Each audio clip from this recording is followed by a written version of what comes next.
Hello. I'm sorry this video is going to be a little bit noisy. I'll put it on pause every time a train or an airplane goes by. But I have to say something, and that is we are getting to a really crucial moment in history. So, like this morning when I went outside, the sky was still dark and I could see Jupiter and Mars right very close together on the sky. Now, I'm not an astrologer, but even I know the meaning of this in astrology.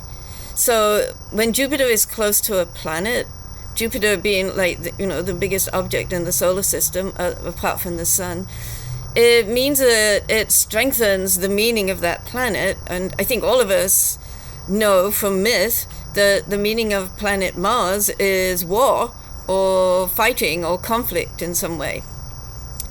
So,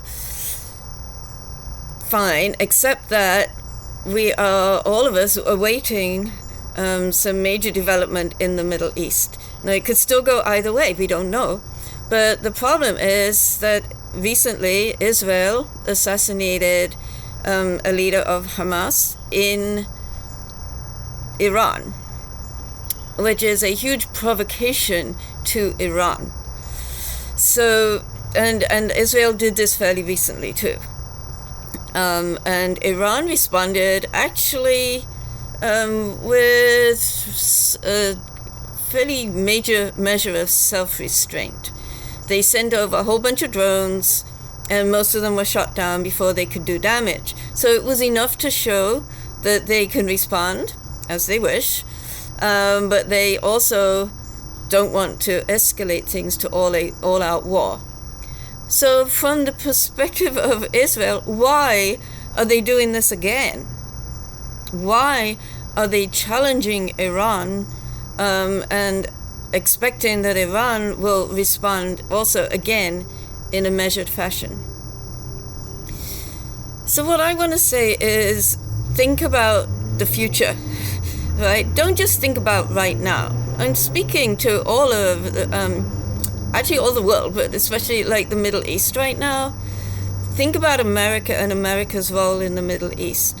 What is happening in America is that we are moving into an era where it looks quite possible at this point that we're going to have finally a woman in the presidency. And we are going to have many women in Congress and in the Senate. We already have a lot. So in America, we strongly value women's input, and this is going to only increase. So we don't just rush to war without really thinking about it. And the times that America has done that, maybe, when they went into Iraq, it led to major problems. So America has learned to have some restraint and have measured responses to provocations. So looking at the Middle East, at this point, Iran actually, while it's gone through a really terrible time in its history, where the police, the morality police, have actually killed and tortured young women because they weren't wearing the proper headscarf, and they have come to a point where they can't take that anymore, and they've elected a reformer to their presidency. This is, his name is Masoud Pezeshkian, and I don't know how much influence he has, since, of course, we still have, there's still somebody on the religious side who is even higher in the hierarchy in Iran. But obviously the people want reform. And the women, they were out there challenging their government, even though they knew that they could lose their lives and they could be imprisoned. And some of them, I'm sure, are still in prison. So in Israel's cabinet, there were very few women. And there are some cabinet members who are encouraging Netanyahu to keep on fighting, to not end the war in Gaza, just to hold on to power. And Netanyahu, of course, wants to hold on to power because otherwise he has to face his indictments.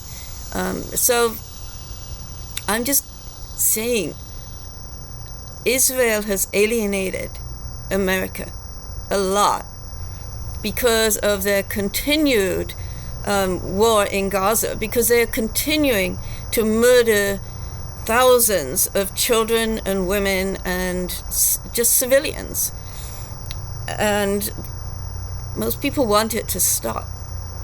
So yes, Netanyahu has actually come and spoken to the Congress here in the United States during President Obama's presidency, without going through President Obama, right? So yeah, a lot of Republicans are still supporting Israel unconditionally, but you've lost a lot of Democrats and some Republicans. And you've lost huge amounts of women in this country because we really want to see something different. So this is a plea for a different behavior. We want Iran, please be measured in your response. Please know this will be the best way for you to go into 2025. You'll have the most support from the rest of the world if you can do that. Israel, you have to really think a bit.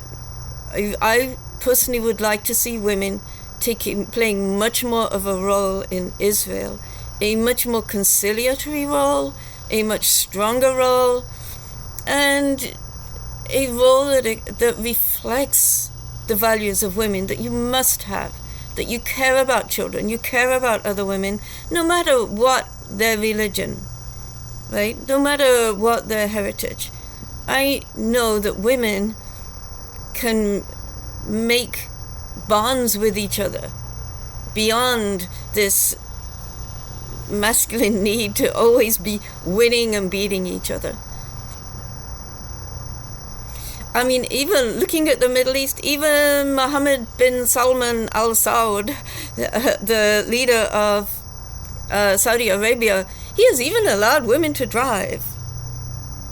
Wow. So if he can make such a concession, although I just mentioned that women throughout the world are very unhappy that the women who made this happen have been punished. We would like to see them free, and actually we'd like to see them rewarded, but that's okay. So there is change everywhere, except for Afghanistan, the Taliban. I'm sorry, you're so out of step with the rest of the world. Israel's government, you are out of step with the rest of the world. So please, let's see some restraint. Let's not see us escalating war to World War III. And please think about the future. Think about the long-term future. Don't just think about, trying to avoid whatever the consequences of whatever it is that you have done in the past. All right? I'm speaking here directly to Prime Minister Netanyahu. Your own people want to see the hostages released. If there was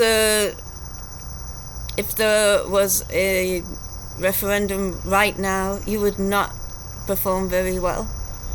So please care about the world first. Thank you.